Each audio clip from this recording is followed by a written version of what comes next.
요한복음 12장. 유월절 엿새 전에 예수께서 베다니에 가셨다. 그곳은 예수께서 죽은 사람 가운데에 살리신 나사로가 사는 곳이다. 거기서 예수를 위하여 잔치를 베풀었는데 마르다는 시중을 들고 있었고 나사로는 식탁에서 예수와 함께 음식을 먹고 있는 사람 가운데 끼어 있었다. 그때 마리아가 매우 값진 순 나드 향유 한 근을 가져다가 예수의 발에 붓고 자기 머리털로 그 발을 닦았다. 온 집안에 향유 냄새가 가득 찼다. 예수의 제자 가운데 하나이며 장차 예수를 넘겨줄 가룟 유다가 말하였다. 이 향유를 300데나리온에 팔아서 가난한 사람들에게 주지 않고 왜 이렇게 낭비하는가? 그가 이렇게 말한 것은 가난한 사람을 생각해서가 아니다. 그는 도둑이어서 돈자루를 맡아가지고 있으면서 거기에 든 것을 훔쳐내곤 하였기 때문이다. 예수께서 말씀하셨다. 그대로 두어라. 그는 나의 장삿날에 쓰려고 간직한 것을 쓴 것이다. 가난한 사람들은 언제나 너희와 함께 있지만 나는 언제나 너희와 함께 있는 것이 아니다. 유대 사람들이 예수가 거기에 계신다는 것을 알고 크게 떼를 지어 몰려왔다. 그들은 예수를 보려는 것만이 아니라 그가 죽은 사람들 가운데서 다시 살리신 나사로를 보려는 것이었다. 그래서 대제사장들은 나사로도 죽이려고 모의하였다. 그것은 나사로 때문에 많은 유대 사람이 떨어져 나가서 예수를 믿었기 때문이다. 다음 날에는 명절을 지키러 온 많은 무리가 예수께서 예루살렘에 들어오신다는 말을 듣고 종려나무 가지를 꺾어들고 그분을 맞으러 나가서 호산나 주님의 이름으로 오시는 이에게 복이 있기를 이스라엘의 왕에게 복이 있기를 하고 외쳤다. 예수께서 어린 나귀를 보시고 그 위에 올라타셨다. 그것은 이렇게 기록한 성경 말씀과 같았다. 시온에 따라 두려워하지 말아라. 보아라. 내 임금이 어린 나귀를 타고 오신다. 제자들은 처음에는 이 말씀을 깨닫지 못하였으나 예수께서 영광을 받으신 뒤에야 이것이 예수를 두고 기록한 것이며 또 사람들도 그에게 그렇게 대하였다는 것을 회상하였다. 또 예수께서 무덤에서 나사로를 불러내어 죽은 사람들 가운데서 살리실 때에 함께 있던 사람들이 그 일어난 일을 증언하였다. 이렇게 무리가 예수를 맞으러 나온 것은 예수가 이런 표징을 행사하셨다는 말을 들었기 때문이다. 그래서 바리새파 사람들이 서로 말하였다. 이제 다 틀렸소. 보시오. 온 세상이 그를 따라갔소. 명절에 예배하러 올라온 사람들 가운데 그리스 사람이 몇 있었는데 그들은 갈릴리 베세다 출신 빌립에게로 가서 청하였다. 선생님, 우리가 예수를 뵙고 싶습니다. 빌립은 안드레에게로 가서 말하고 안드레와 빌립은 예수께 그 말을 전하였다. 예수께서 그들에게 대답하셨다. 인자가 영광을 받을 때가 왔다. 내가 진정으로 너희에게 말한다. 밀알 하나가 땅에 떨어져서 죽지 않으면 한 알 그대로 있고 죽으면 열매를 많이 맺는다. 자기의 목숨을 사랑하는 사람은 잃을 것이요 이 세상에서 자기의 목숨을 미워하는 사람은 영생에 이르도록 그 목숨을 보존할 것이다. 나를 섬기려고 하는 사람은 누구든지 나를 따라오너라. 내가 있는 곳에는 나를 섬기는 사람도 나와 함께 있을 것이다. 누구든지 나를 섬기면 내 아버지께서 그를 높여주실 것이다. 지금 내 마음이 괴로우니 무슨 말을 하여야 할까?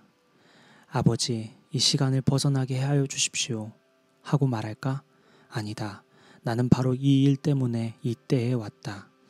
아버지, 아버지의 이름을 영광스럽게 드러내십시오.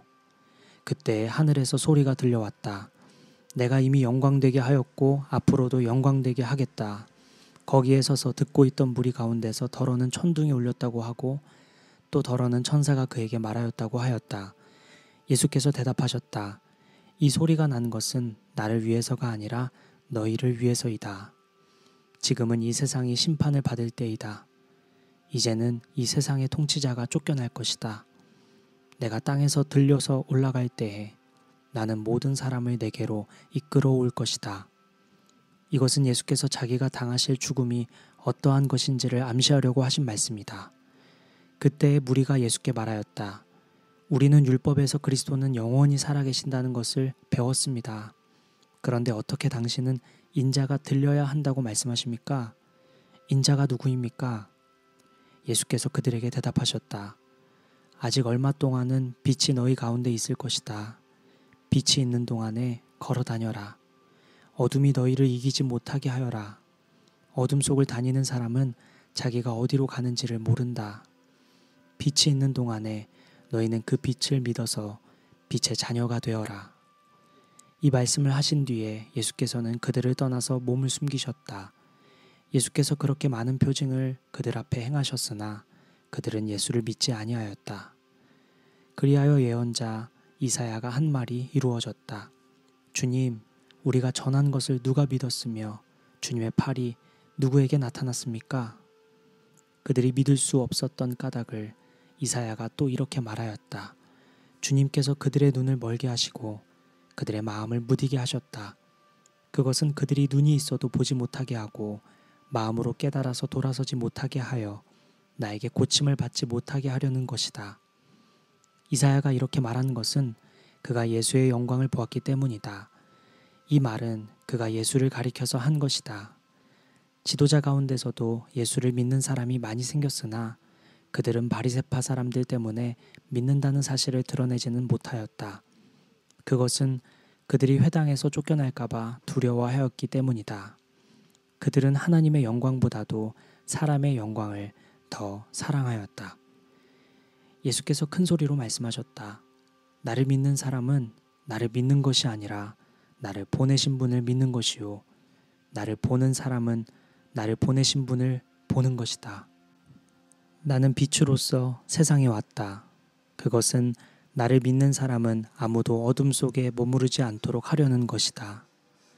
어떤 사람이 내 말을 듣고서 그것을 지키지 않는다 하더라도 나는 그를 심판하지 아니한다.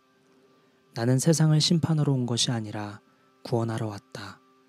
나를 배척하고 내 말을 받아들이지 않는 사람을 심판하시는 분이 따로 계시다. 내가 말한 바로 이 말이 마지막 날에 그를 심판할 것이다. 나는 내 마음대로 말한 것이 아니다. 나를 보내신 아버지께서 내가 무엇을 말해야 하고 또 무엇을 이야기해야 하는가를 친히 나에게 명령해 주셨다. 나는 그의 명령이 영생인 줄 안다. 그러므로 나는 무엇이든지 아버지께서 나에게 말씀하여 주신 대로 말할 뿐이다.